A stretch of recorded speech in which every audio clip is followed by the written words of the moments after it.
канчалык боорду май топтосо ошончолук кызматы бузула баштайт. Ал эми такыр жок болуш үчүн ал май 10%га арыкташ керек, 10%дан көбүрөөк арыкташ. Цирроздон өлгөндөр абдан аста, жанагы көбүнчө эле орто жолдо циррозго дейинки жолдо эле жок болуп кетип атышат да.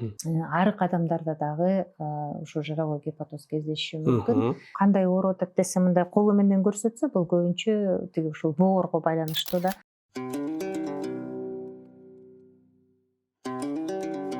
Саламатсыздарбы урматтуу биздин биринчи байлык ден соолук подкастынын көрүүчүлөрү. Бүгүн биздин конокто Кыргыз улуттук медициналык академиясынын госпиталдык терапия бөлүмүнүн доценти Токтогулова Нургүл Асылбековна конокто. Бүгүн биз азыркы учурда өтө актуалдуу тема жыравой гепатоз же болбосо боордун май басуусу боюнча сөз кылабыз. Кош келипсиз. Саламатсызбы, Назар мырза? Саламатсызбы, урматтуу көрүүчүлөр? Боордун май басуусу азыркы учурда өтө эле кеңири таралган деп айтсам жаңылышпайм. Бул кандай оору? Ушул жөнүндө кыскача айтып берсеңиз. Эми негизи бул биздин жанагы окуу куралдарыбызда жыравой гепатоз деп айтылат да, же болбосо боордун алкоголдук эмес май басуусу деп, оорусу, май басуу оорусу деп. Ал эми бул жөнөкөй тил менен, жалпак тил менен айтканда боорду май басып кетиптир деп. Негизи эле боордун мындай үстүнөн май басып кетпейт да, ал деген ар бир боордун клеткасынын ичинде май толо баштайт. Боордун ушул көлөмүнүн 5%-нан өйдө май басып баштаса, бул боордун май басуу оорусу деп эсептейбиз да. Эгер 5%-га чейин болсо, анда боор май баса элек нормалдуу боор дейбиз. Бирок алдын ала айтып кетүүчү нерсе, боордун ушул май басуусу жана биз ультра үндүү аппаратта УЗИде көрүнүш үчүн ал боор 30%-га май басыш керек да. Анан элестетиңиз, ошол жерде биз 25% көрүнбөй калат да, адамдардыкычы уже 5%-дан өтүп кеткен, бирок 30%-га жете элек, 25-30%-дан өйдө эле гана көрүнүп баштайт. Анан кийин бул боордун жалпы эле боор өзү бир уникалдуу орган да. Ал деген көптөгөн функцияларды аткарат. Ошол боордун көптөгөн кызматтары бузулуп баштайт дагы. Канчалык боорду май топтосо, ошончолук кызматы бузула баштайт. Анан кийин фиброз, анан цирроз дегендер ооруларга алып келет да. Өзүнүн так кызматын аткара албай калат, мындай кыскача айтканда. Туура. Авицена клиникалар тармагы 2000-жылдан бери ден соолугуңуздарга кам көрүп келебиз. Биз бардык медициналык тармактарды алдын алуудан баштап заманбап хирургия чейин бир жерге топтодук. Бишкектин 5 филиалында сизди заманбап жабдыктар күтөт. Компьютердик томография, рентген, гастроскопия, колоноскопия, УЗИ жана ЭКГ. 100дөн ашык жогорку квалификациялуу дарыгерлер сиздин ден соолугуңузга кам көрүүгө даяр. Биз профилактикага артыкчылык беребиз. Алдын ала текшерүүлөр көйгөйлөрдү эрте аныктоого жана ден соолукту узак жылдар бою сактоого жардам берет. Биздин хирургдар жана операциялык бөлмөлөрдөгү заманбап жабдыктар биздин сыймык. Авиценада биз жалпы урологиялык, гинекологиялык, ортопедиялык, лор жана башка көптөгөн операцияларды лапароскопиялык ыкма менен тез реабилитациялоо же ачык операциялар аркылуу жүргүзөбүз. Шашылыш жардам күнү-түнү жеткиликтүү. Биздин травмпункт, КТ, рентген 24 саат 7 күн иштейт. Авицена клиникалар тармагы ар күнү сиздин жашооңузду жакшыртууга аракет кылабыз. Биринчи байлык – ден соолук. Негизги эле бул оорунун келип чыгуу себептери, бул эмнеден бул жыравой гепатоз оорусу пайда болот? Эми себептери көп. Көбүнчө бул жыравой гепатоз, боорду май басуу толук адамдарда кездешет да. Анан кийин сахар кант диабети менен ооруган, жабыркаган адамдарда кездешет. Бул деген оорусу кээ бир дары дармектерди көпкө чейин тигил, мисалы тамоксифен деген дарыларды көпкө кабыл алгандан ичүүгө аргасыз болгондордо кездешиши мүмкүн. ошол эле учурда бир эле учурда тамакка дагы көп көңүл буруп, анан кийин аракка дагы көңүл бургандардын арасында дагы көп кездешет да. Мындай азыркы учурда тиги метаболически ассоциированный алкогольный болезнь печени болуп калды да. Мисалы ошол учурда адам ашык семирүүгө кабылган же болбосо ашыкча тиги салмагы бар, ага кошумча аракты ичет да. Аракты кээ бирде мисалы бир жумасына ичип коет, арак көбүрөөк ачып, ошолорду дагы көп кездешет. Бул оорулар мисалы семиз адамдарда, салмагы ашык адамдардын арасында 80%га чейин, 80%тан 100%га чейин кездешиши мүмкүн. Ал эми ошол эле учурда ал адам кант диабети менен жабыркаса, бир тарабынан кант диабети бар, экинчи тарабынан семирүүсү бар, ошол экөө 100% алып келет. Ошондой эле учурда биздин арабызда арык адамдарда дагы ошо жыравой гепатоз кездешиши мүмкүн. Бул өзүнчө жанагы дүйнөлүк изилдөөчүлөрдүн арасында тиги арык адамдардын арык жыравой гепатоз деп коет. Биз айтып кетишибиз керек, кыргыздар үчүн, азиаттар үчүн салмактын стандарттары башкача. Европейцтерден айырмаланып турат да. Мисалы индекс массы тела деп коебуз, 25ке чейин болот да, 18,5дан 24,9, 25тен өйдө болсо бул ашыкча салмак болуп калат. 30дан өйдө болсо биринчи даража. Ошо индекс массы тела 30дан 35ке чейин, 35тен ашып калса анда экинчи даража. Ал эми 40тан ашса үчүнчү даража семирүү дейбиз да. Ал эми азиаттардыкы башкача. Бизди мисалы семирүүгө биз ашыкча салмакка кабылыш үчүн биз 23төн эле ашканда уже ашыкча салмак болуп калабыз да. Ошол себептен 27 болсо биринчи даража болуп калат. Ошол себептен биз азиаттарга боорунда май топтолуш үчүн анча семирүү кереги жок да. Мисалы мен ушул жыравой гепатоз оорусун 7 жылдан бери изилдедим да. Өзүмдүн докторлук диссертациямды ушул жыравой гепатоз боюнча мына бир 24-жылдын декабрында эле жактадым да. Ошону боюнча изилдедим. Мен ушул кыргыз, жалаң кыргыз этносын изилдедим да.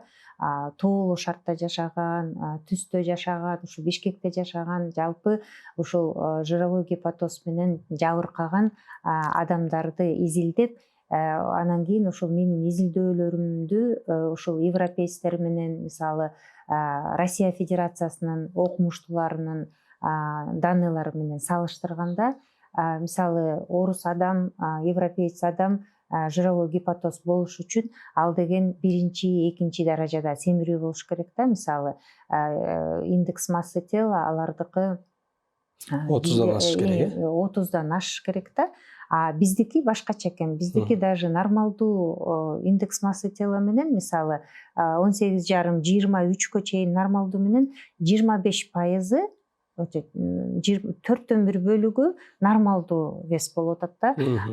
Бирок көбүнчө ашыкча 23төн 27ге чейин көбүнчө ошол тиги жыравой гепатоз болуп калышат да. Анча деле көп семиргенге болбойт. Себеби эмнеде? Себеби европейцтерден айырмаланып, биздин жанагы булчуң массасы менен, булчуңдун көлөмү менен тиги май көлөмүнүн бири-бирине болгон тиги соотношениясы эме да, башкача да. Ошол себептен тиги европейцтердики башкачараак соотношение, биздики башкачараак, ошондон дагы көп эме болуп атат да. Мындай биздин организм сезгич болуп келет экен да, азиаттардыкы сезгич болуп келет. Азиаттардыкы мисалы Кореяда, ошондой эле тиги Кытайда көп изилдөөлөр болгон. Аларда дагы ушундай арык фенотипи, ошол жыравой гепатоздун арык фенотипи көп кездешет. Мындайча айтканда, бизде көбүндө түшүнүк бар да. Арык болсо бул боордо май баскан учур кездешпейт деп. Бирок эгер арык болсо деле анын боору май баскан болушу толук мүмкүн. Бирөө даже арык дегенге дагы жетпейт да. Мындай арык дегенде эмне? Нормалдуу эмес, нормалдуудан азыраак да. 17,5 да, бирок жыравой гепатоз бар. Ошондой да болушу мүмкүн. Анан эгерде арык болсо биринчи иретте жанагы индекс массы тела деген көрсөткүчтү карабай биринчи иретте могу тиги белдин айланасын караш керек да. Ошол висцералдык май деп коет да. Бул деген май бул ички май болуп калат да. Ошол висцералдык майы көп болот да, арыктардыкычы. Арык жировой гепатоз болсо, анда биз ошол висцералдык май деген көрсөткүчтү карашыбыз керек да. Могу белдин айланасын ченешибиз керек. Аялдардыкы мисалы 80ден ашса, ал эми эркектердики, азиат эркектердики 90дон, европейский 94дөн ашса, анда бул жерде висцералдык майдын көлөмү көп экен деген бар да. Башкача дагы бир изилдөө ыкмасы бар. Ошо висцералдык майды кандайча чыгарса болот. Бул майдын проценти деп коет да, процент жира деп коет. Ал деген жана биоимпеданс тиги методу бар да, ошондой биоимпеданс анализатор деп коет, биоимпедансный анализатор. Мисалы көп эле спорт клубтарында жакшы ошондой көп кездешет да, жанагы атлеттер булчуңду мындай көбөйткөнгө аракет кылгандар, ошолор биоимпеданска түшүшөт да.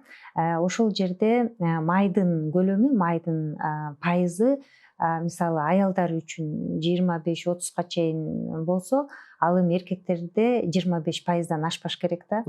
Анан ошол эле жанагы мен изилдөөмдө ошол эле арык эркектерди карасам, бирок жировой гепатоз бар арык эркектерди карасам, алардын так эле жанакы майдын пайызы көп экен да, баарындыкы эле 30тан ашкан. 25 ашпаш керек, бирок аларды 30тан ашкан да. Ошол себептен ошол висцералдык май дагы абдан эме да, роль ойнойт, мындай мааниси көп да ошо. Бул ооруга жашоо образынын кандай өзгөртө алат? Мисалга алсак, кыймылдын канчалык пайдасы бар? Абдан туура суроо бердиңиз. Негизи эле ушул жашоо образыбызга жараша да баарычы. Анткени мындай культура питания деп коет го. Мисалы адамдын үй бүлөсүндөгү тиги тамактануунун культурасы керек да. Үй бүлөсүндө кандай тамактанса, адам ошондой эле анын бала чакасы дагы, неберелери, чөбөрөлөрү ошондой культура менен кетет да. Анан ушуну мен байкадым. Биз дагы биринчи ушул жировой гепатоз көбүнчө 40тан ашкан адамдарда кездешет да. Бирок биз ойлондук, жаштардын арасында канчалык көп кездешер экен деп. Ушул эле мен тиги сабак берген университетти биз университеттин 3-курсунун студенттерин карадык. Жалпы университеттерди баарын тең ультразвуктан өткөрдүк, жана ультра үндүү машинадан өткөрсөк, ошол эле мен абдан мындай деним сак деген жаш балдардын тиги студенттердин арасында 28%-ында ар кандай стадиядагы жировой гепатоз табылды да. Албетте алардын көбүнчөсү биринчи, экинчи стадия, көп биринчи, үчүнчү стадия абдан сейрек кездешкен да, бирок ошондой эле учурда аларда бар. Жировой гепатоз бар. Биринчи стадия болсо дагы бар деген тыянакка келдик. 28% болду. Бул абдан көп. Ал эми ошол биз жана бизге келген кардарлар больницада текшергенде, больницага келгендердин ичинен 66% болуп чыкты да, абдан көп жировой гепатоз. 2 кишинин бири эле жировой гепатоз болуп чыкты. Анын баары тең ошол үйдөгү ошол тамак аштын кесепети. Жировой гепатозго биринчи иретте жанакы майлуу тамак эмес, ал эми углеводко бай тамактар алып келет да. Мисалы кант кошулган тамактар, кант баардык жерге кошулат бизде. Мисалы тиги ак ун кошулган, ундан жасалган тамактар. Негизи эле мондай легко усвояемый деп коет да, тез ажыратылуучу углеводдорго бай тамактар алып келет. Ошондой эле учурда фруктоза кошулган. Ал эми бизде азыр мурун айтчу эмес беле, тиги полкаларда мисалы диабетиктер үчүн өзүнчө бир фруктоза кошулган тиги таттуулар депчи. Эми ал акыркы изилдөөлөр айтып атат, ал деген таттуулар түздөн түз ушул боорду талкалайт деп. Кандайча? Эгерде глюкозаны ошол эле кантты биз жесек, ал деген тиги сиңип глюкоза катары колдонулат да, усвоение болот да. Калганы болсо андан ашыкча келгени гликоген болуп, андан ашыкча кеткени тиги май болуп топтолот да. Ал эми фруктоза болсо ал түздөн түз өзүнчө ага инсулин кереги жок. Ал түздөн түз май аркылуу, май топтоо аркылуу усвоение болот да. Ошол себептен жанагы биз жакшы көргөн фруктоза кошулган суусундуктар, мисалы кола, фанта деп атабыз да, ошол деги эле көп мисалы производительдер алар жанагы азыраак мындай үлүшүн азыраак мындай салып, анан көбүрөөк пайда көрө турабыз дегендер бар да, мисалы. Алар жанагы канттын ордуна алар дешевый кукурузный сироп деп коет да, мындай арзан кукурузный сироп кошуп баштайт да, и ошол кукурузный сироп ал жерде фруктоза. И ошол фруктоза бүт болгон биздин магазинде конфет болобу, печенье болобу, жанагы торттор болобу, ошондойлорго кошулушу мүмкүн дагы, и ошолордун баары тең биздин боорду талкалайт. Анын баары бизде контролдо болуп атабы, болуп атпайбы, бул башкача суроо, бул такыр башка подкасттын суроосу болуш керек деп ойлойм. Контрол биздин ошол тамак биздин полкаларыбыздагы, магазиндерде, дүкөндөрдө полкаларыбызда тамак аштын канчалык сапаттуулугу, контролу болуп атабы, жүрүп атабы деген бул башкача суроо, бирок ошонун баарында кесепети бар. Андан тышкары боордо май топтолууга каршы дагы тамактар болот. Доказательный медицина деп атпайбызбы акыркы жылдары, ошого карата мисалы кофе наоборот тескерисинче, кофе мисалы тескерисинче каршылык кылат. Мисалы 2 чыны 3 чыны кофе ичсе, бул абдан кайра жакшы деген ушундай бир мындай даже илимий эмелерде жазылып атат да, руководстволордо, изилдөөлөрдө жазылып атат.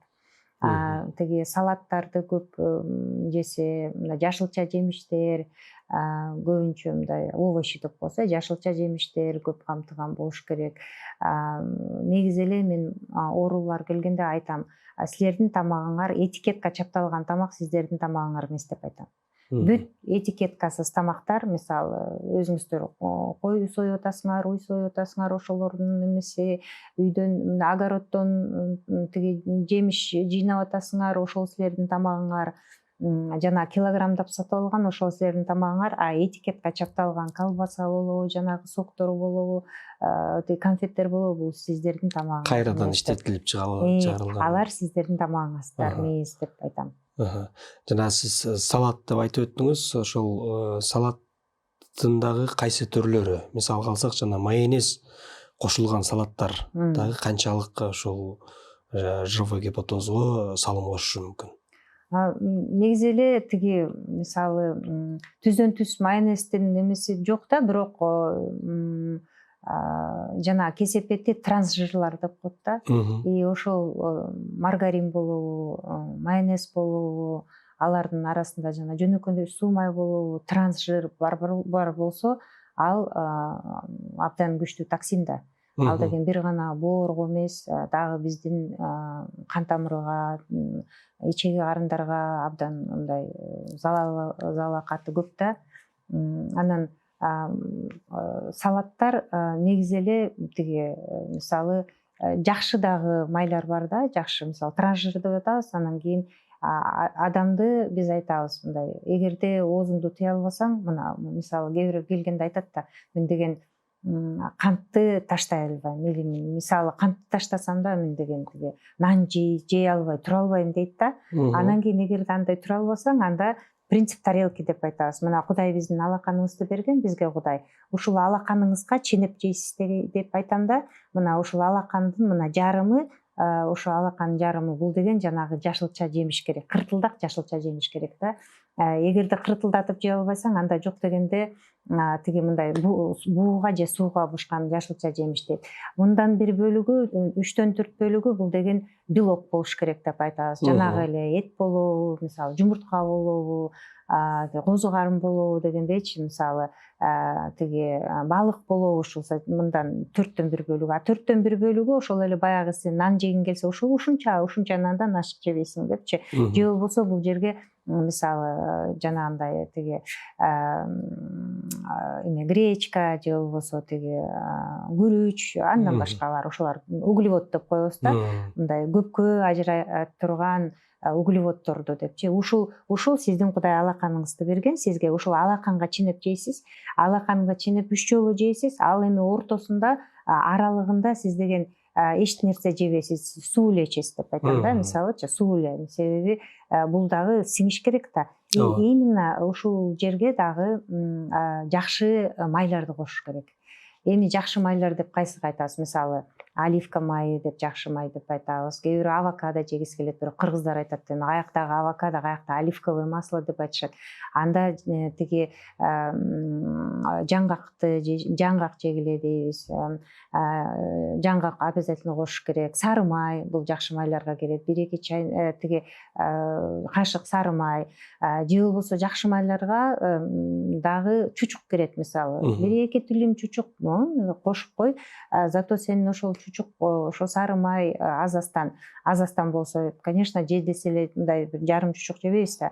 Азастан кошкондо ошол биздин өтүбүздүн жыйрылышына жардам берет да. Өт жакшы жыйрылса, өт жакшы чыкса, ичеги карынга өт менен чогуу холестерин чыгат. Өт жакшы чыкпаса, тиги ошо холестерин дагы топтолуп, холестерин таштары пайда боло баштайт ошол өттүн ичиндечи. Негизи айта кетиш керек, ошо жировой гепатоз бар адамдарда алардын өтү абдан мындай жалкоо келет да. Алардыкы мындай фракция выброса деп беришет да, мен УЗИденчи алардыкы 40% аз болуп, анан кийин ошол өнөкөт түзөт да, жанагы жыйрылуу функциясы астагы, анан кийин биринчи слач пайда болот, андан кийинки стадиясы таш пайда болот, ошентип анан ташты алгандан кийин деле алар тиги кутулбайт да ал ооруданчы. Ташты алгандан кийин постхолецистектомиялык синдром деп коет. Постхолецистектомиялык синдром ал андан да жаман, ал майдын топтолуусун ого бетер күчөтөт да. Көп ооруларда жана генетикалык факторлор чоң роль ойнойт.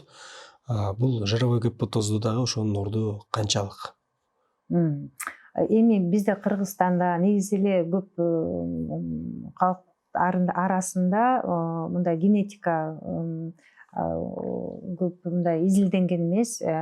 Жировой гепатоздо башка өлкөлөрдө изилденгенде жана PNLP3, TNF3 деген эмелер бар, тиги гендер бар. Көбүнчө ошол мындай арык адамдарда кездешсе ошол гендерди такташ керек да.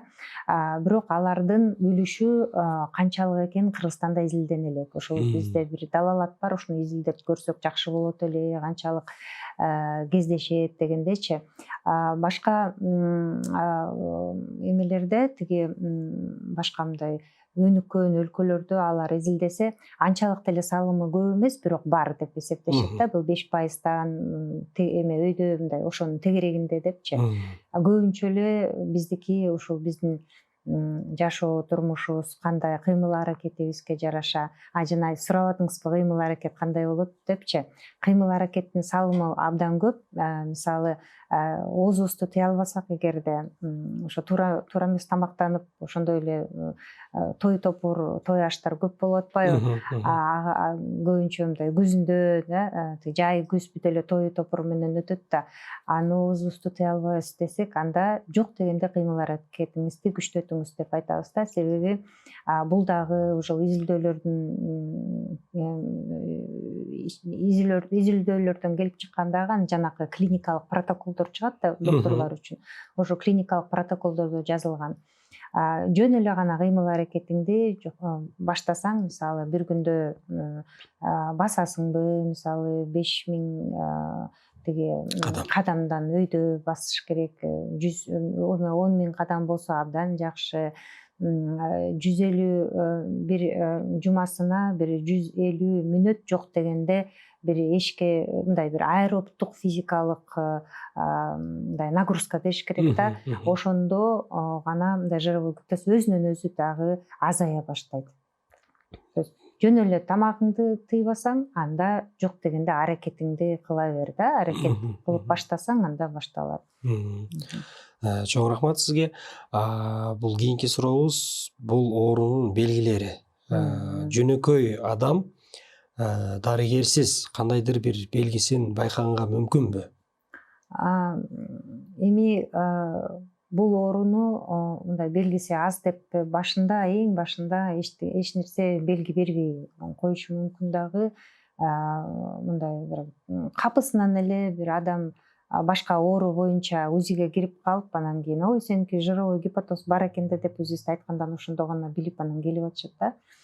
Эң өзүнүн башында белгиси болбошу мүмкүн да. Бирок биз деген өзүн мында тыңдап байкаган адамдар айтат, өзүнүн мындай чарчап баштадым деп баштайт да. Чарчап баштадым, бачым эле чарчап, мындай көңүлүм келбейт эч нерсеге.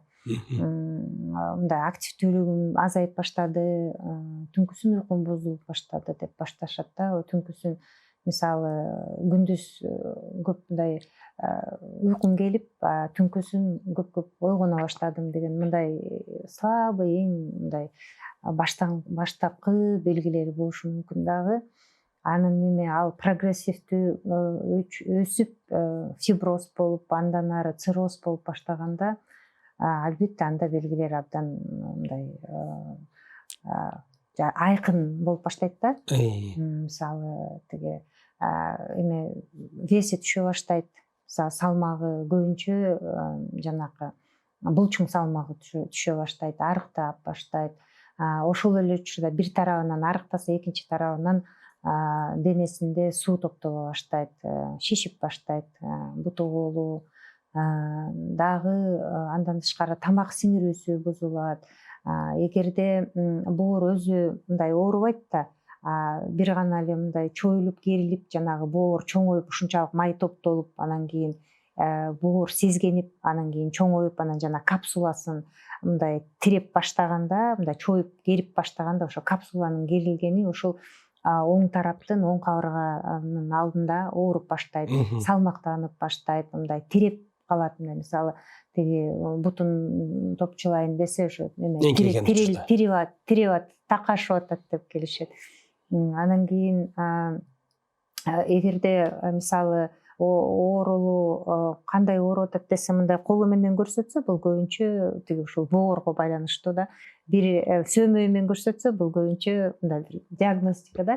Сөөмөй менен көрсөтсө, бул көбүнчө тиги жанагы өт менен байланыштуу болот да. Анан кийин ушундай тиреп атат, ошол жерим салмактанып атат. Анан кийин жанагы эркектерде импотенция башталат. Жарым 46% ушул боору менен, боор жировой гипотоз менен жабыркаган эркектерде 46-50%да тиги ошо импотенция бар. Алар башталат. Алардыкы мындай, бул деген семирүү менен чогуу болуп атат, айкалышып, гинекомастия деген бар, башталат. Аялдардыкындай болуп чоңоюп баштайт. Анан кийин негизи эле эмеси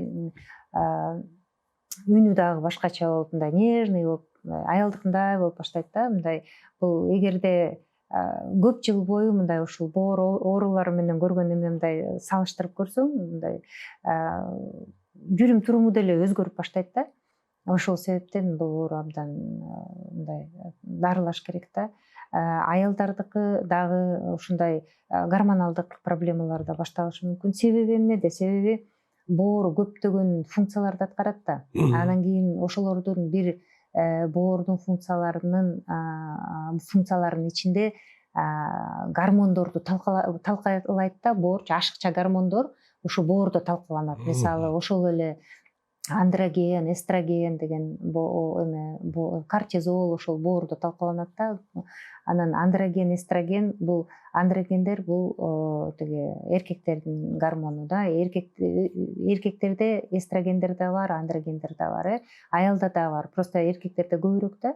Анан кийин ошол боор начар иштегенде ошол эстрогендер көбүрөөк циркуляция болуп эркек кишилерде анан ошолдо жана гинекомастия деп атабыз, эмеси өзгөрүп, жана денесиндеги жанагы уже циррозго айланып бараткандачы, денесиндеги жана жүндөр азая баштайт, эркектердики импотенция башталат, аялдардыкы тескерисинче тиги сакал кичине мындай сакал өсүп мындай тиги үнү өзгөрүп корсулдап калат да, өнөчө. Бир жолу бир ушул оорулууга бардым, бирок ал цирроз учурундагыны айтып атам да, оорулууга. Анан айтып атам, тиги үнүңүз өзгөрдү десем, ал аял айтып атпайбы, эмнеси мен боору менен келдим, эмнеге сиз үнүмдү сурап атасыз? Үнүм өзгөрдү дейт, үнүм өзгөргөнүн түшүнбөй, анан ал деген жанагындай тиги чийки жумуртканы дагы жуттум дейт, тиги кайнатылган тиги сүттү деле ичип атам дейт, май салган сүттү деле ичип атам, эч нерсе жардам бербей койду деп атат да. Ошончолук мындай больной тиги пациент өзү байкайт да ошондой өзгөрүүлөрдү. Бул уже кеч болуп калган, жанагы циррозго чейин жетип калган стадиясында болот да. Эң башында билинбей жүрө берет. Бул жана эле башында айтып өттүңүз, боордун оорусу бул башкы этаптарында көп байкалбайт депчи. Мунун бирден бир себеби эмнеде? Эми себеби биз деген ооруганда эле барабыз да. Мындай оору боордун белгиси. Анан кийин ошол боордо рецепторлор оору рецепторлору жок да. Ал деген боордун капсуласында бар да. Анан кийин ал май топ, анан канчалык көп топтоптур, анан кийин ошол сезгенүү пайда болуп, боордун клеткалары шишип, анан кийин ошол жанагы капсуланы керип баштаганда эле анан кийин оору байкалып атпайбы? Ага чейин билинбейт. Кээ бирде даже мисалы тиги уже боор чоңоюп, боору да чоңоюп, тиги сезгенүүсү да болуп эметкенде дагы ошондо дагы келбейт да. Алар ойлошот мындай, меники бир холецистит болуп калыптыр, же мен панкреатиттин бар эле, же болбосо гастритим болуп калганго деп эле мындай эми тиги аптекага барат дагы, анан аптекадан мындай болуп атам десе, аптекарша бир дары берет. Биздики деген жөнөкөй эле мындай бүт баары оңой эле алып алса болот да, аптекага барып, анан кийин консультация дагы аласың аптекадан, анан ошол жерден дарысын ичип, кичине басаңдагансыз болду, унутту, кетип калды да. Бизде мындай культура жок да, мындай жарым жылда же бир жылда бир сөзсүз изилдөөнүдөн өтүшүм керек деп. Анан кийин мен деген салмагым эме экен деп, мындай чоңураак болуп баратат деп салмакты контролдогон адамдардын саны азыраакпы деп ойлойм да. Бул деген ошол үчүн сиздердин бүгүнкү ушул эфириңер, ушундай эфирлер көбүрөөк керек деп ойлойм. Адамга таанытуу, ушул ооруларды таанытуу, белгилерин билдирүү, эртерээк ушул барыңыздар, ушундай сиздин кээ бирөө айтат тиги көбүнчө мисалы барганда эмнесиң кыржыйып арыктап кеткенсиң деп айтышат да. Анда биздики мындай көбүрөөк салмактануу вес болуп турса, мындай жакшы бакырайып алпайып жакшы көрүнөт деп ойлонушат. Бирок анын артында жанагы көлөмүнүн чоңоюшу, анын артында жанагы жировой гепатоздун көбөйүп жатат да. Анан көбүрөө айтышы мүмкүн, даже докторлордун арасында кездешет да, ой бул деген анча деле маанилүү оору эмес, коркунучтуу оору эмес депчи. Мен айткым келет, жировой гепатоздун түпкүлүгү бул инсулин резистенттүүлүк. Азыр жүрбөй инсулинорезистентность депчи. Инсулин резистенттүүлүк бул деген инсулинди биздин клеткаларыбыз сезбей калат. Инсулин деген бул гормон. Бул биздин уйку безибиз иштеп чыккан гормонда инсулиндин ары бери өйдө төмөн болушу биздин кандын составында канттын өйдө төмөнүнө жараша болот да. Эгер кант көбүрөөк болсо, инсулин көбүрөөк чыгат. Анан кийин элестетиңиз, азыр биз ошол канчалык адам семирип салмак токтосо, ошончолук анын сезгичтиги азаят дагы, инсулин көбөйө берет. Инсулин бул анаболикалык гормон. Бизде эки түр гормондор бар да, анаболикалык жана катаболикалык гормондор. Анаболик гормондор булар деген ткандардын өсүшүнө алып келет. А катаболик гормондор, катаболизм гормондору, алар ткандардын ажырап жок болушуна алып келет да. А инсулин анаболик гормон болгон үчүн ал любой нерсенин өсүшүн алып келет да. Мисалы, мага келген көпчүлүгү мисалы жировой гепатоз менен келишет да, бирок ошол эле учурда аларда полиптер пайда болушу мүмкүн. Бир эле клеточка ашып кетсе, мисалы иммунный контролдон чыгып кетсе, полип. Ошолорду эле ошол себептен жировой гепатоз менен жабыркаган адамда 2 эсе жанагы тиги ичеги рагы көп кездешет. Аялдарда жировой гепатозго жабыркаган аялдарда 2 эсе көп тиги молочная железа эмне болот кыргызча? Эмчек безинин рагы менен келишет да, 2 эсе көп. Ал эми тиги боордун рагы жировой гепатоз менен кездешкен адамдарда 16 эсе. Ошол себептен бул абдан көйгөйлүү. Жировой гепатоз менен жабыркаган адамдарда 66%-ында псориаз бар. Псориаз 66% псориаз менен жабыркаган адамдарда жировой гепатоз бар. Бул жировой гепатоз оорусу ушул боордун өзүн эле циррозго алып барбастан, андан башка ооруларды чакырып, мисалга алсак, ошо кант диабети же болбосо алсыроо, баягы башка нерсеге активдүүлүктү жоготуу, ошол эле жыныстык катнашка болгон каалоону жоготуу жана башка көйгөйлөрдү деле жаратышы толук мүмкүн. Абдан туура айтасыз. Мисалы, боордун башка оорулары деле көп да. Мисалы, вирустук гепатиттер бар, алар деле циррозго алып келет. Алкоголдук гепатит бар, дары-дармектин лекарственный деп коебуз, гепатит бар, аутоиммундук гепатиттер бар.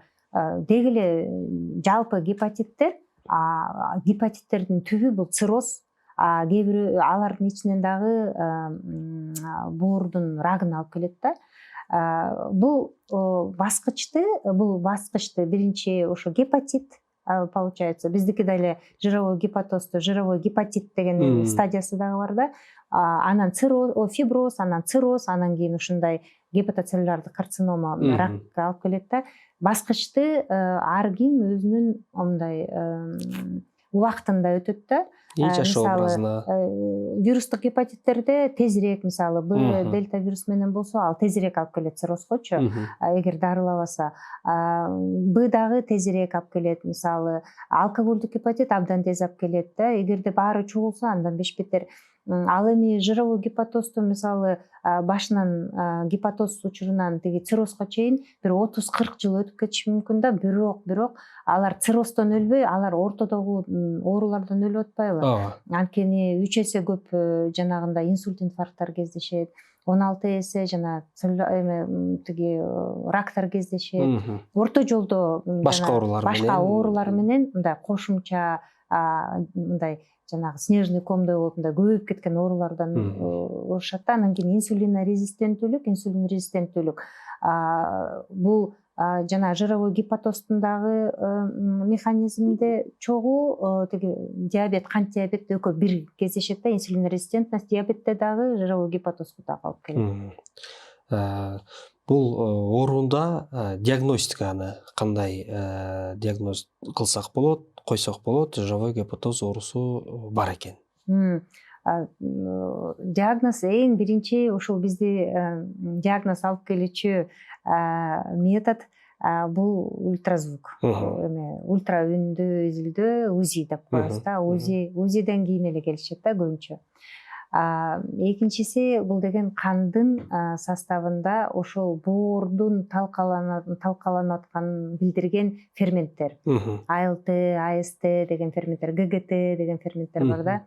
Анан кийин негизи дагы акыркы учурда эме деген бар да, ошол боордо жөн эле тиги ультразвуктан УЗИден жировой гепатоз деп бербестен дагы андан тышкары да канчалык май топтолду деген дагы методдор бар, стеатометрия деп коет. Ультразвуковая стеатометрия деген ыкма бар да, абдан жакшы метод. Бул болсо мисалы 3 стадиясы бар да боордунчу, ошондо боордун жировой гепатоз биринчиси, экинчиси, үчүнчүсү мынчалык пайызы деп берет да. Андан тышкары дагы мисалы орчунду өөрчүп баратса, ультразвуковая эластография же болбосо фиброскан деген бар да. Ошол фиброскан методу, бул метод жана канчалык боор фиброзго айланып цирроз болуп баратат дегенди билдирет да. Ал жерде да F1, F2, F4 чейин болот да. Ошону биле. И ошого жараша биз дарылап баштайбыз. Стеатометрия мисалы оорулуу келди, S3 болуп, 3-үчүнчү даражадагы стеатометрия болуп келип, мисалы дарылап, аны менен арыктап, эметип баштайбыз дагы бүт кайра калыбына S0 чейин келиши мүмкүн. Мисалы фиброз, мисалы F2 болуп келген фиброздор көбүнчө эле абдан жакшы дарылап, ошол өзүнүн аң сезимин өзгөртүп, жүрүм турумун өзгөртүп, тиги кыймыл аракетин өзгөрткөндө F0 болуп кетип атышат. Эгерде андай кылбаса, анда өөрчүп күчөй берет дагы. Трансплантацияга келебиз. Бул учурда ошол клинический эмес, бул атайын инструменталдык изилдөөдөн тастыктала турган оору болуп саналат экен. Туура айтасыз. Бул ооруда дарылоо кандай жүргүзүлөт? Кайсы дарыгерге кайрылыш керек, кайсы дарыгер дарылаш керек? Эми негизи эле бул гепатологияга кирет. Гепатологдор, эгер гепатологдорго бара албасаңыздар, гастроэнтерологдорго барасыздар. Же болбосо үй бүлөлүк дарыгерлер деле булар дарылашат да. Себеби бизде биздин Кыргызстанда клиникалык протоколдор бар, ошол биз чыгарганбыз клиникалык протокол 21-жылдан бери боордун майбасуу оорусун дарылоочу протоколдор бар. Өкүнүчтүү нерсеси дагы эле дүйнө жүзүндө ушул таблетка, ушул дары сиздин бооруңуздун ичиндеги майды алып чыгат деген дары жок да. Эң негизгиси доказанный деп коет, доказательный медицина боюнча бул адамдын эмне жеп атканын, анын кандай кыймыл аракет кылып атканы эң биринчи да. Бул деген жанагы биз айткандай тамак ашын жегенин өзгөртүш керек. Тамактын көлөмүн эмес, көбүнчө көлөмүн, составын өзгөртүшүбүз керек да. Ичинде канчалык составы өзгөрөт. Кыймыл аракетти көбөйтүп башташ керек, арыкташ керек да. Эгерде адам ошо өзүнүн салмагынын 5%-ын арыктаса, бул боордогу тиги май кете баштайт. Мисалы 100 кг болчу, тиги 95 болуп калды, автоматтуу түрдө анын боорундагы май азая баштайт. Ал эми такыр жок болуш үчүн ал май 10%-га арыкташ керек. 10%дан көбүрөөк арыкташ. Мисалы 100 кглдик адам болсо, эркек болсо, ал 90 кглден аз болуп калыш керек да. Ошондо анын 100%-га боорундагы май кетет. Ошол эле себепте, ошол эле учурда 90%-га боорунун сезгенүүсү азаят. Мисалы жанагы ферменттер көбөйүп кетип атат деп атпайсызбы? Ошол ферменттер калыбына келет. Даже тиги фиброз азаят да, тиги 80%-га фиброз азаят. Жанагы айткандай F2 болуп келишет дагы, мисалы кээ бирөө F3 болуп келишет дагы, ошол фиброз F1 же F0 болуп нормалдуу болуп калат. Андан кийин да башка дары-дармектер бар, бирок алар жанагы сезгенүү учурунда эле колдонушу мүмкүн да. Мисалы боорун сезгенип атканда стеатогепатит деп коебуз да. Ошол стеатогепатит фазасы учурунда жанагы эме көрсөтсө, активдүүлүктү көрсөтсө, ошол учурда эле бир ошол адамга дал келе турган ошол башка ооруларын мындай эсепке алынып туруп, анан кийин назначение кылыш керек да. Анан баарын эле сага могул дары сага бооруңдун майын азайтат деген эме тыянакка келе албайм да. Мен түшүнүгүм боюнча, эгерде Анализде кандайдыр бир өзгөрүүлөр болсо дары дармек кошулат. Эгерде анализде өзгөрүүлөр жок болсо, көп учурда бул ушул адамдын туура тамактануу, анан кыймылы менен дарылоого мүмкүн, Туура айтасыз. Анан бир четинен мындай да, адамда биз айтпадыкпы, жировой гепатоз болгондо анда жанагы өт проблемалары көп болот да. Өттүн коюланып кетиши, анан свач болуп, анан чыкпай калышы. Ошол маалда ошол жировой гепатоз бар адамдар ошо өткө таасир берүүчү дарыларды беришибиз керек. Ошол эле учурда мисалы кант диабети болсо, анда кант диабетине таасир берүүчү дарыларды бериш керек да. Мисалы инсулин резисттүүлүк деп атпайсызбы? Инсулин резистенттүүлүк бул кант диабетинде болот да. Ошого каршы мисалы метформин деген дарылар бар. Инсулинге ткандардын сезгичтигин көбөйтө турган дарыларды беришибиз керек. Мисалы акыркы маалда глифлозиндер чыгып атат, ошолорду контролдошубуз керек. Ошол эле маалда адамда жүрөк кан тамыр оорулары бар. Жүрөк кан тамырга каршы, ошол ооруларга каршы дарыларды бериш керек. Баарын тең бир комплекстүү дарылаш керек да. Ошол себептен мындай өзүм эле дарыланам дебестен, ушул специалисттерге барып, мисалы гастроэнтеролог болобу, гепатолог болобу, үй бүлөлүк дарыгер болобу, ошолордун алдында, көзөмөлү алдында дарылануу бул абдан жакшы деп ойлойм да. Жана бир учурда айтып өттүңүз, эгерде фиброскандан F2 көрсөттү, ошол кайрадан F0 түшүшү мүмкүн депчи. Бул көп органдарда кайра калыбына келүү жөндөмү жок да. Бул ошол боордун ошондой жөндөмдүүлүгү боюнча да кыскача түшүндүрмө берсеңиз. Боор бул уникалдуу орган. Бул тиги эме да, мындай регенеративдик немеси, тиги мүмкүнчүлүгү көп да боордукучу. Анан кийин мисалы уже тиги фиброз басып, кээ бирде ойлойсуң, эми бул жакшы болбой калды го деп ойлосоң эле, мындай жакшы өзүнө калыбына келип баштайт дагы. Даже жанагы цирроз учурунда дагы боордун жана бүртүкчө болуп калгандар, жанагы нормалдуу клеткалардын көбөйүп баштагандары да, ошол өзүнө келген мындай сакталып калган нормалдуу клеткалар да көбөйө баштайт да. Ошол себептен дагы боордун нормалдаштыруусу абдан мындай жакшы функциясы бар дагы. Анан ошол эле мисалы F3 болобу, даже F4 болуп стадияга чейин жетип калсак, мисалы ал деген жанагы тыгыздуулугуна байланыштуу. Канча тыгыздыгы көп болсо, ошончо жана даже F4 стадиясында да мисалы 12ден баштап 75, андан да ашып кеткен эмелери бар да, килопаскаль деп коебуз да.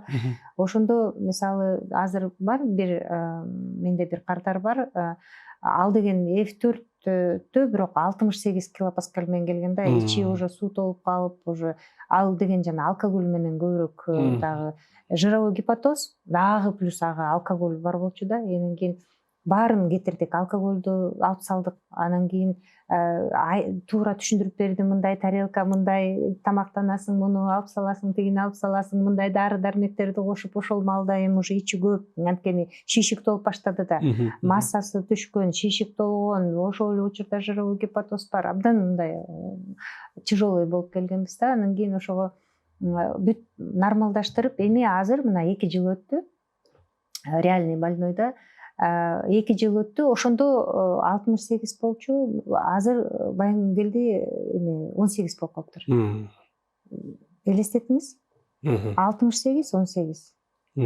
Кандай биздин жылышыбыз, жүрүмүбүз, эмебиз, ошол боордун ошончолук эмеси да, резерви бар да. Анан бирок так эле менин боорумдун резерви көп, анан кийин менде дагы убакыт бар деген болбойт да. Себеби биз айтпадыкпы, биздин оорулар цирроздон өлгөндөр абдан аз да, жанагы көбүнчө эле орто жолдо циррозго чейинки жолдо эле жок болуп кетип атышат да. Жировой гепатоз оорусуна чалдыкпоо үчүн кандай алдын алуу иш-чараларын жүргүзүш керек? Абдан жакшы суроо болду. Бул биздики көйгөй абдан көп. Эң негизгиси бул тамакты контролдоо. эмне жеп атасыз, на входе на выходе деп коет го, эмне кандай тамак сиздин организмге түшүп атат, ошол тамактын составы кандайча сиздин органдарга таасир берет, сиздин эле ошол тиги бооруңузга, жүрөгүңүзгө. Себеби боору ооруган адамдарда сөзсүз жүрөк оорусу болот, сөзсүз кан тамыр оорулары болот, дагы тиги ичек карын оорулары. Мындай боор деген бир гепатобилиарная, панкреатологическая зонага кирет да. Ал дегенде ушул үч бурчтукта боор оорусу, уйку без оорусу, анан кийин жанагы ичек оорусу бир чогуу жүрүшөт да, анан кийин башка оорулар дагы бир эмеге осложненияга алып келет да. Анан физикалык активдүүлүк, вести контролдоо, салмакты контролдоо. Салмакты контролдогондо мындай ашыкча ашып кетпестен, мисалы көбүнчө эле ошол эмне тамак жеп атканын составын билүү да. Кээ бирде мындай дефициттик дагы эмелер ашыкча ашып кетип атышат да, дефициттик абалдарга келип калып атышат да. Ошол эле учурда жировой гепатоз, бирок ошолдо эле мисалы B12 витамини жетишсиз, темир жетишсиз болуп, ушундай витамин D жетишсиз болуп келип атышат да. Ошонун баарын тең контролдоо. Анан кийин жок дегенде бир жылда бир текшерилип туруш, бир жылда бир ошондо жөн эле бир комплексный УЗИ өтүп, каныңызды тапшырып, жанагындай мындай ферменттерди тапшырып коюш. Эгерде сиз билесиз, мисалы оору ушул менде кооптуу факторлор бар депчи, эгер ошондой кооптуу факторлоруңуз бар болсо, мисалы семирүү же диабети болсо, же сахарыңыз мындай тиги өйдөлдүү болуп турса, же давлениеңиз ары бери мындай стабилдүү эмес болуп турса, анда бир жылда бир стабилдүү ошо боорду да текшерип туруш керек деп ойлойм да. Сизге чоң рахмат. Мен ойлойм, бул биздин көрүүчүлөрүбүзгө аябай пайдалуу маалымат болду деп. Себеби бул кеңири жайылган жана мындай эч кандай симптом бербей жүргөн оорулардын бири болуп саналгандыктан, эгерде кандайдыр бир кызыктуу суроолоруңуздар болсо, бизге комментарийге кайрылып кетсеңиздер болот. Биз сиздерге толук жооп бергенге аракет кылабыз. Өзүңүздүн сиз биздин көрүүчүлөргө кандай сунуштарыңыз, айта турган сөзүңүз бар? Эмне десем, негизи адам бул дүйнөгө келгенден кийин ушул бизде Кудай ушу биздин денебизди аманат кылып берген да. Анан кийин муну дагы туура сакташ бул биздин парзыбыз деп эсептейм да. Анан кийин дүйнө жүзү өнүгүп келатат, көптөгөн маалыматтар бар дүйнө жүзүндө. Ошого кеңири карап, туура талдап, кийин ошонун баарын колдонууга билишибиз керек. Кыргыздын адамынын, ошо кыргыздын генофондун сактап калышыбыз керек да. Сиздерге рахмат, ошол сиздер ушундай абдан керектүү көрсөтүүлөрдү жасап атасыңар. Анан кыргызымды кыргыз кылып, ушул бир гана эле жанагы экономика кылбайт, бир гана эле туризм кылбайт, ошол эле медицинаны да көтөрүш керек деп эсептейм да. Сизге чоң рахмат.